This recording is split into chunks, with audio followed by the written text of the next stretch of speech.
Hello, God bless those who have reached day 44 of the Bible in a year. And today we look at Exodus chapters 27, 28. I'm Father Mark, and here we have these passages which speak again of the furnishings and the decorations in the holy place. And I'd like to go back actually to chapter 26, verses 34 to 35, and if you look at that, you see two verses, just a short little section, a little paragraph, which mentions the three pieces of furniture, the most important three pieces of furniture.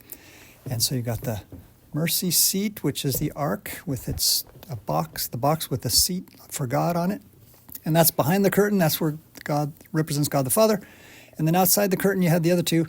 In verse 35, the table, which had the bread on it, and the wine represents Christ, obviously, and then the lampstand.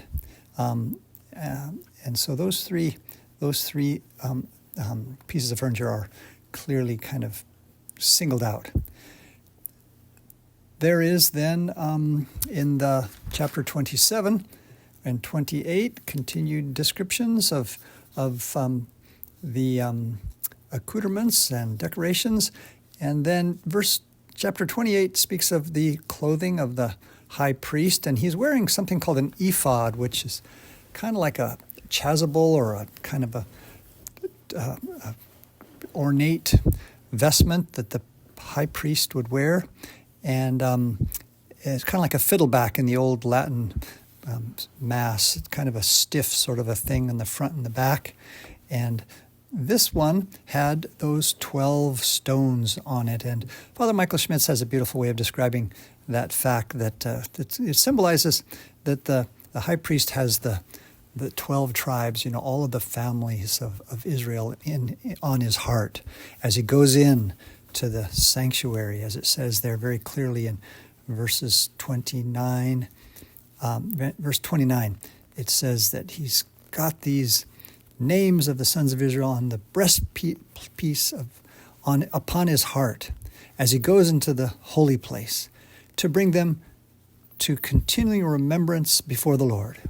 What a beautiful thing. And that's what a priest does. That's what a priest does, as Father Michael Schmitz says.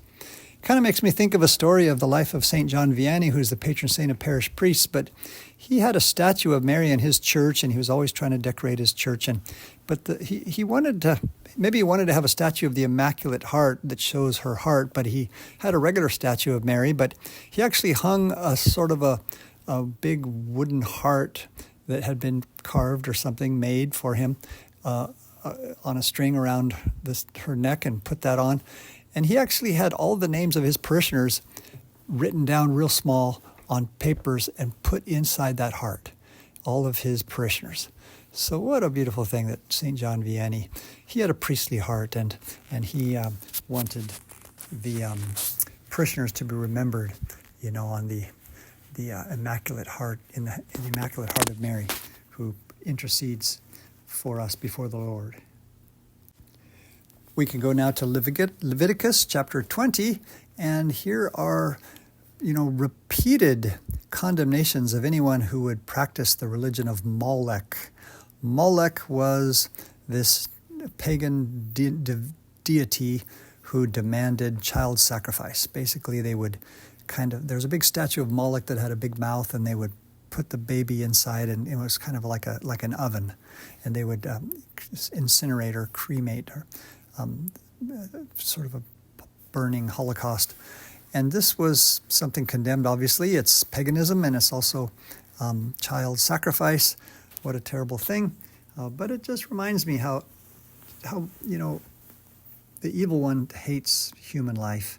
And Satanism, in fact, demands sacrifice. And there is in some forms of paganism and some forms of the Aztecs would sacrifice humans, and then the abortion industry seems to be so evil. In fact, in some states where abortion is illegal, the satanic church, there's a satanic religion, and they're kind of giving people permission to have abortions for religious reasons. if they do certain little recitations of certain things. And so that is kind of shows the link between, abortion and the evil of Satanism. In verse 22, we have some interesting words. It says that once you get into the land that I'm bringing you to dwell in, you have to keep all these laws and ordinances so that the land may not vomit you out.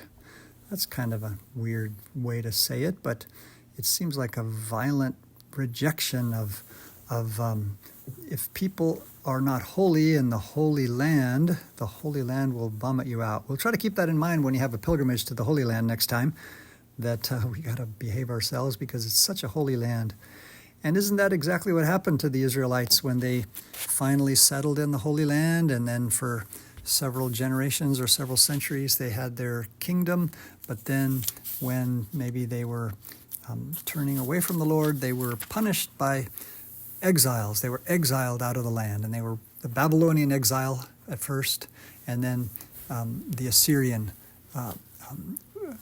They were exiled and defeated by the Assyrians later. So several times they were taken out of Israel, and perhaps it was kind of a realization of this prophecy here that they would be rejected from the land if they were unfaithful. We can relate that to the fact that we as Catholics are the new Israel and the chosen race, and we have special privileges, and we get to go into the sanctuary, the church, and that's the new tabernacle, the new dwelling. And so, if we're not holy, well, we have to be careful that we could be vomited out, right? That we could be rejected, so we have to make sure that our hearts are pure, because we are God's chosen people too, and we're a holy nation, and we're meant to be holy.